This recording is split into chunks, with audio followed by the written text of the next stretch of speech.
Nobody exists on purpose. Nobody belongs anywhere. Everybody's gonna die. İçki içib keyrərək ortalıqda gəzən dahi bir baba və həyatı anlamağa çalışan bir nəvə. Birinə Rick, birinə də Morty deyirik. Sən də gülürsən, mən də gülürəm.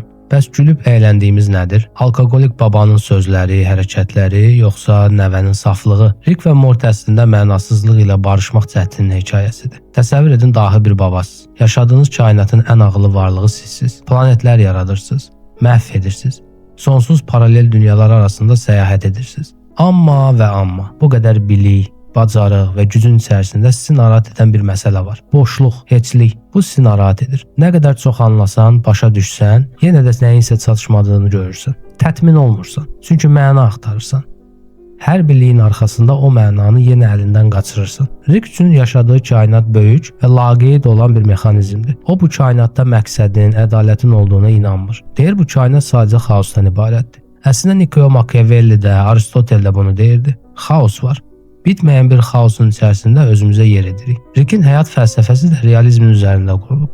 Absurdluq onu narahat edir. Məna axtara-axtara itib batır. Qapıları aça-aça yorulub, bezir. O mənaya yaxınlaşdıqca məna ondan qaçır. Rick'in müdafiə mexanizmi də bizi çaşdırır. Biz elə bilirik ki, Rick kinayəlidir, təkəbbürlüdür. Ancaq bu onun müdafiə mexanizmidir. O sarkastik yaşayışla özünü absurdluğa qarşı müdafiə edir.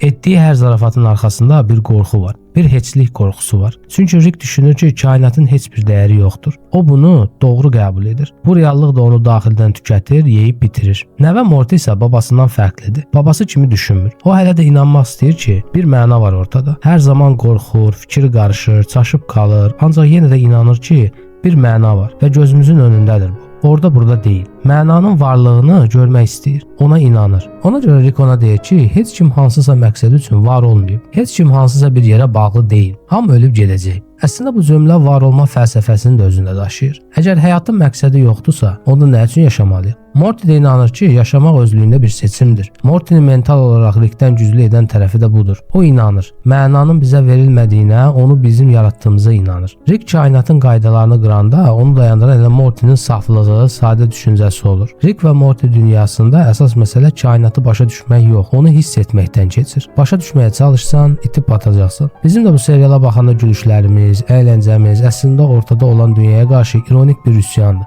Göz süzdürmədir.